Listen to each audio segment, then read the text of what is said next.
Stanford University.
Please be seated.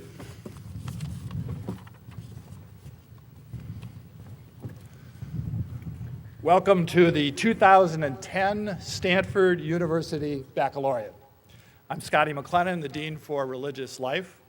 The baccalaureate has a long history in American universities.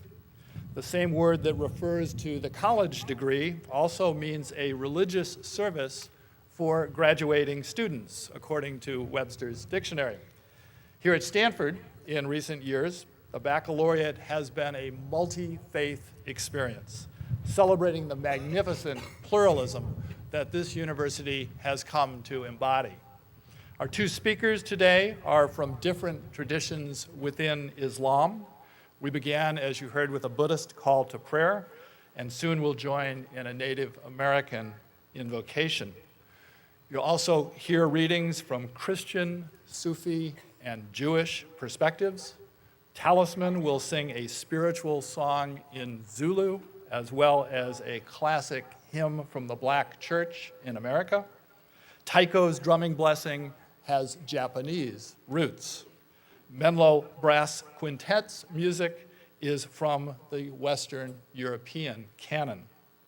This should feel like a festival of and for the world.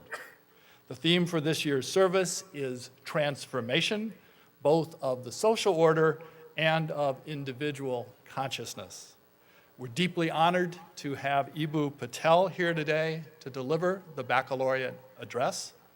He's an Illinois native who went to Oxford on a Rhodes Scholarship, where he earned a doctorate in the sociology of religion. He's no stranger to Stanford, where he's been the Hines Lecturer and received the Muslim American Contribution Award. Our student reflection will be given by Zaid Adami, who grew up near Los Angeles.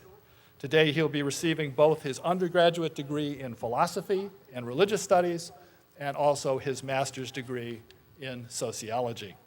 Next year, he'll be going to Duke to start his PhD in religion. Congratulations to each of you who will graduate tomorrow. Congratulations to your family members and friends. And you should also note that there are 3 former Stanford students listed in your program notes who are no longer with us as you graduate. One entered with the undergraduate class of 2010, but died before reaching this day. And the other 2 were advanced degree candidates who died during the last year. The flowers here on the dais are in their memory. Life is so precious and in many ways so fragile. In the midst of our celebration today, we do well to honor Maruf Azar, Ronak Desai, and Alexander Tung, as well as another graduate student, Barry Chai, who was pursuing his master's degree in computer science and just died on Tuesday. We give thanks for each of their unique contributions to the world during their short but full lives. And please join me now in a moment of silence so that we can reflect on their time with us and on their passing.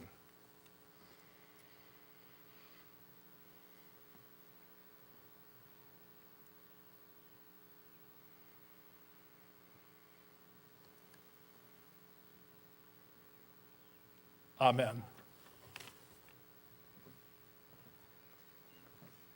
Please join me now in the invocation. We know that in all creation, only the human family has strayed from the sacred way. We know that we are the ones who are divided, and we are the ones who must come back together to walk in the sacred way. Sacred One, teach us love, compassion, and honor, that we may heal the earth and heal each other.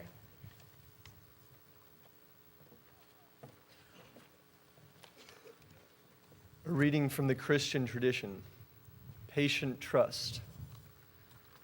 Above all, trust in the slow work of God.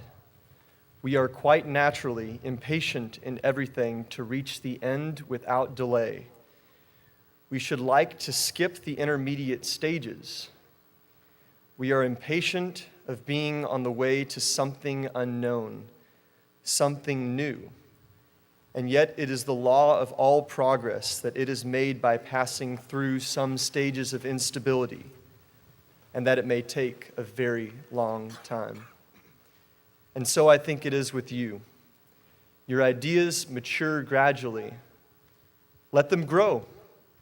Let them shape themselves without undue haste. Don't try to force them on as though you could be today what time, that is to say, grace and circumstances acting on your own goodwill, will make you tomorrow. Only God could say what this new spirit gradually forming within you will be. Give our Lord the benefit of believing that his hand is leading you, and accept the anxiety of feeling yourself in suspense and incomplete. Here ends the reading.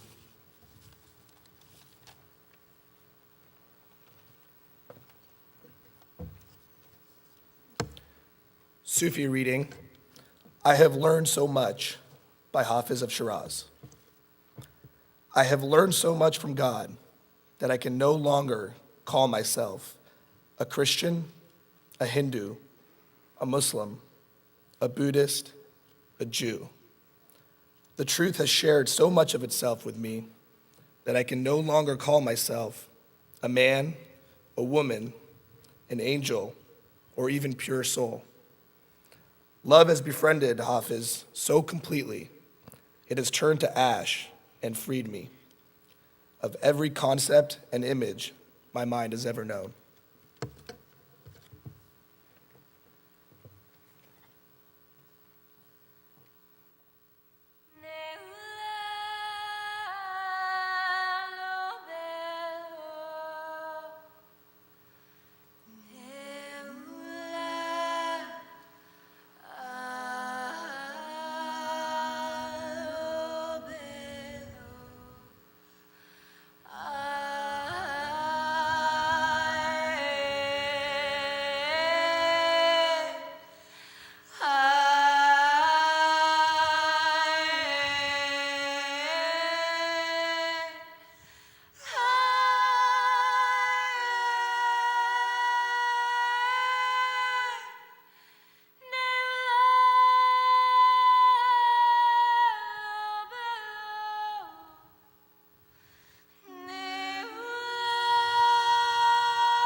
About 6 months after I graduated from college, a time when I was fully consumed by my career, God saw fit to put on my path one Brother Wayne Teasdale. I met him at the piano recital of a high school friend. Brother Wayne, a slight man with gray hair and the kindest eyes I'd ever seen, turned to me at the reception and said, "Music is our gateway into the interspiritual age." This was not how I was accustomed to conversations beginning. "I can tell you understand what I'm saying," Brother Wayne told me as he peered intently into my eyes. "I'm a professor of religion. Why don't you come see me?" Brother Wayne lived in a small apartment in the Hyde Park neighborhood of Chicago. Books on Catholic theology, pictures of Hindu deities, CDs of Indian classical music were strewn about everywhere. Soon after I arrived, Brother Wayne decided it was time to meditate. A ticking clock bothered him. I heard him get up to put it away. When we were done meditating, I saw him retrieve it from the freezer. "Time for a walk," he said. We pulled on our sweaters and headed south down Cornell Avenue. We passed a dog. Brother Wayne bent down and rubbed the dog's head. The dog wagged its tail and barked. "That is a very spiritual dog," Brother Wayne told me. "I know most of the dogs in the neighborhood," he said as we continued walking. We came to a man wearing a heavy winter coat and carrying a black garbage bag with aluminum cans. "Hey, Wayne," he said. "Ralph, it's so nice to meet you again." Ralph and Brother Wayne caught up. Brother Wayne took a 20 out of his wallet and handed it over. "Ralph is a very spiritual man," I was told. "I know most of the homeless people in the neighborhood," Brother Wayne said. As we continued walking, Brother Wayne told me about his work with international interfaith organizations, his hope that more young people would get involved, his aspiration that we would live into God's dream of interfaith cooperation. Then he turned to me and said, "I think you can play a leading role in the global interfaith youth movement. I can tell you are a very spiritual person." "Sure," I said. I mean, he'd shown such good judgment with dogs. Brother Wayne is part of a tradition of people who live at a slight angle to the universe, who see the world through kaleidoscope eyes. Others in this tradition include historical figures from St. Francis of Assisi to Shums of Tabriz, literary characters from Zorba the Greek to Don Quixote. And as I was thinking of what I might say to you this morning, my mind wandered back through this lineage. College graduates hear other people's hopes for them seemingly ad infinitum. Let me share in these important hopes.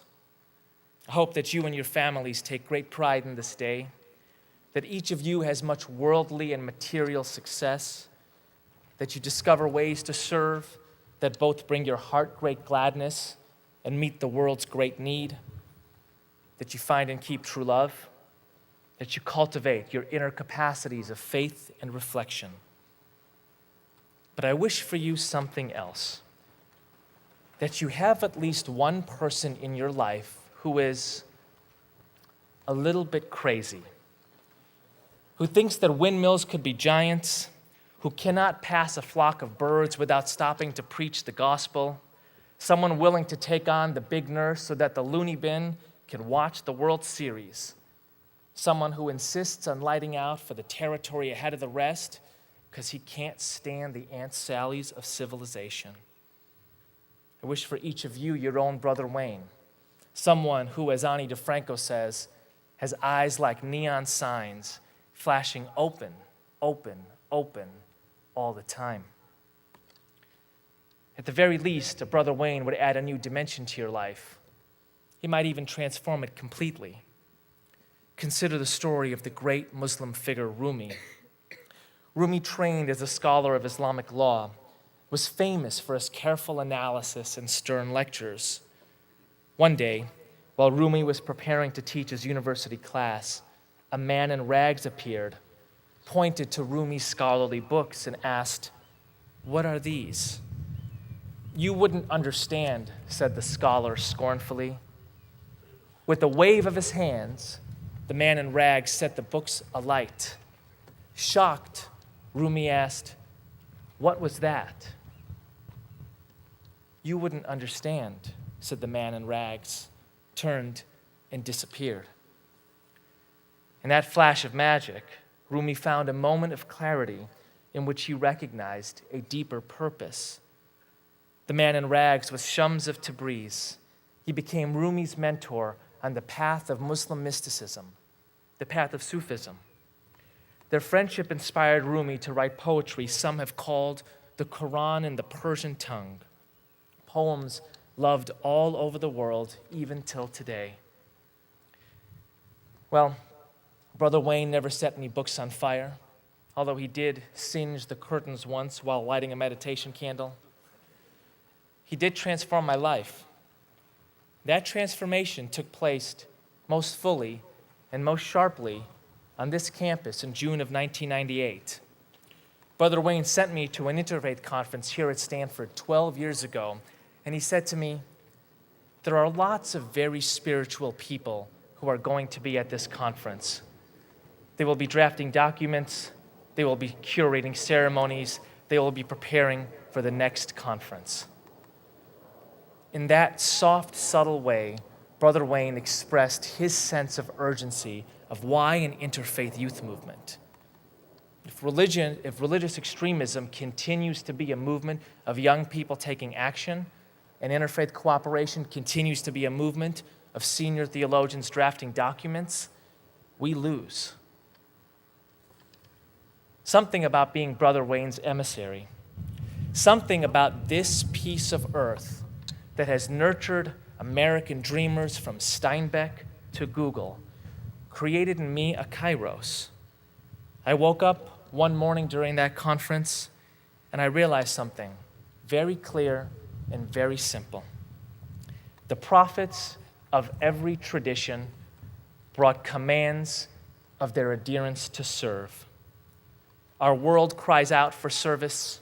Young people yearn to serve others. Indeed, service is common ground where diversity becomes community. So why not a movement of young people who are Muslims and Jews, who are Christians and Buddhists, who are Hindus and humanists, who are Native Americans and Jains and Sikhs, coming together to follow the commands of their different prophets and teachers in the common calling of serving others. We called it the Interfaith Youth Core. Brother Wayne whooped like a child when he heard. "Don't be shy about that spiritual vision," he said. And we weren't. We spread it far and wide, and it was remarkable how people responded. From South Africa to Spain, from India to the United Kingdom, we were asked to come run interfaith youth service projects. The Dalai Lama heard about it and invited us to Dharamsala for an audience. Bill Clinton heard about it and asked us to come present at the Clinton Global Initiative. Queen Rania of Jordan heard about it and asked us to start interfaith youth service exchanges with the Middle East. President Obama heard about it and has made it a part of his administration. The best young people in the country, Anand Venkatekrishnan, Ansaf Karim, and others have done with it on this campus what we could never have imagined. Their work in interfaith leadership will be a model for undergraduates at universities for a decade or more to come. Brother Wayne passed on a few years ago, but I glimpse him when my 3-year-old son finds magic in the local park. And I know he's there when I pass a dog in the neighborhood and the dog stops and sniffs and wags his tail. It's a very spiritual dog. And I feel him when I iterate on craziness. Here's my most recent iteration. Just as young people in previous eras made civil rights a social norm, made human rights a social norm, made environmentalism a social norm, why can't young people in this generation make interfaith cooperation a social norm. So you see, Brother Wayne is not quite gone.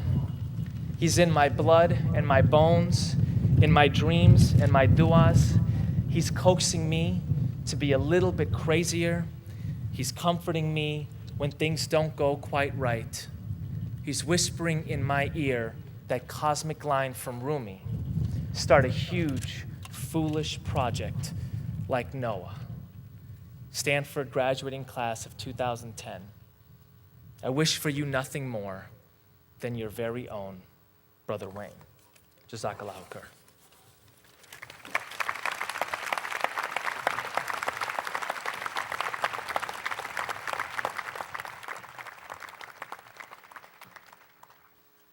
Lift every voice and sing till earth and heaven ring.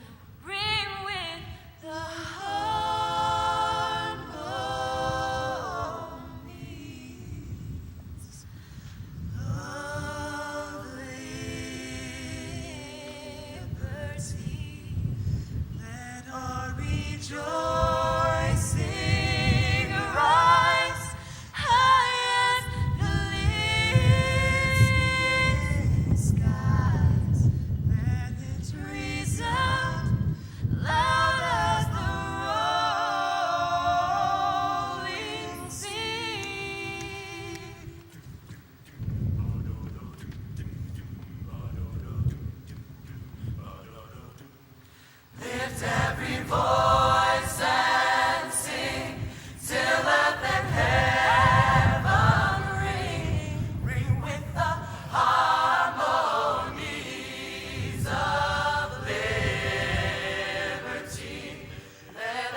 أعوذ بالله من الشيطان الرجيم بسم الله الرحمن الرحيم ونفس وما سواها فألهمها فجورها وتقواها قد أفلح من زكاها وقد خاب من دساها.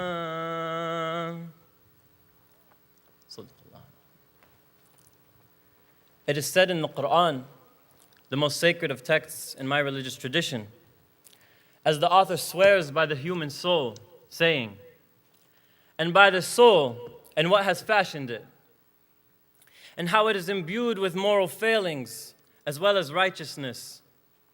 Indeed, the one who purifies it has truly succeeded, and the one who corrupts it has truly failed. Sadaqallah. For me, these few simple verses define the spiritual journey of humanity, not only for my own tradition, but for all religious traditions and all philosophies. For we all recognize the innate capacity that exists within our souls for both tremendous goodness as well as great wickedness. Our journey in life, therefore, as moral beings, is one in which we must struggle tirelessly to cleanse that inner self of its darknesses and to cultivate the profound beauty and goodness that we harbor within us. We talk a lot at Stanford about public service and social change, about our commitment to utilizing our skills, knowledge, connections, and positions to positively impact the world and to, quote, make a difference. Given the enormous opportunities and privileges that we have all been blessed with, most of us, I hope most of us, recognize the immense obligation upon us to give back to society and to the world. And yet, while this commitment is noble, my experiences at Stanford have made me question whether or not we are actually nurturing within our inner selves a true disposition towards service. We talk about living a life of service as if that is easy, as if it is simply a given that that commitment will remain constant throughout our lives, despite the challenges and adversities that we will inevitably face outside of the comfortable Stanford bubble. I know for myself, however, that a commitment to serving others has at times been elusive, has at times been overcome by selfishness and greed, egotism, self-centeredness, and arrogance. Too many times in my years here, I have promoted and worked for social progress and equality and justice and upliftment, yet at the same time, I have found that the inner dispositions of my own soul do not reflect such goodness, that I myself do not actually embody those principles and ideals in my daily life. Through this journey at Stanford, I have increasingly come to appreciate that intellectualism and rationality alone are not sufficient for producing actual goodness. We can theorize endlessly about public service and social justice, yet that alone does not lead to a firm commitment to serving others. Ultimately, we must develop within ourselves a moral disposition for goodness and excellence. We must purify ourselves of ego-centeredness so that we may cultivate other-centeredness. And we must recognize that this self-development is not at all an easy or a simple process. It is rather a long and arduous struggle requiring cultivation and training and self-exertion. Each of us, therefore, must find our own unique way of nurturing that inner self, whether it is through a particular religious tradition or any form of spirituality in the broadest sense of the word. Regardless of the means we adopt towards this end, whether we are, quote, religious or not, as we graduate from Stanford and move on in our lives, it is absolutely imperative that each of us affirms the profound significance of our moral and spiritual lives, and that we commit ourselves wholeheartedly to the purification of our souls. Class of 2010, I congratulate you all on your accomplishments and your achievements, and I pray for myself first and for all of us that we find the strength and the conviction to continue striving for goodness throughout our lives. Thank you so much for your time, and may you have a blessed journey ahead of you.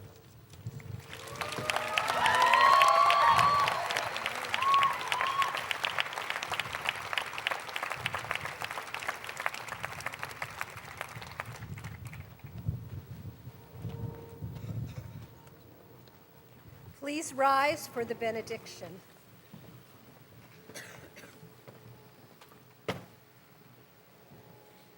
There is a divine dream which the prophets and the rabbis have cherished and which fills our prayers and permeates the acts of true piety. It is a dream of a world rid of evil by the grace of God as well as by the efforts of people who are dedicated to the task of establishing the oneness of God in the world. The Eternal has not created the universe so that we might have opportunities to satisfy greed, envy, and ambition. We should not spend our lives hunting for trivial satisfactions while God is waiting for our efforts and devotion. We have not survived so that we might waste our years in vulgar vanities. God is waiting for us to redeem the world. Please be seated.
For more, please visit us at stanford.edu.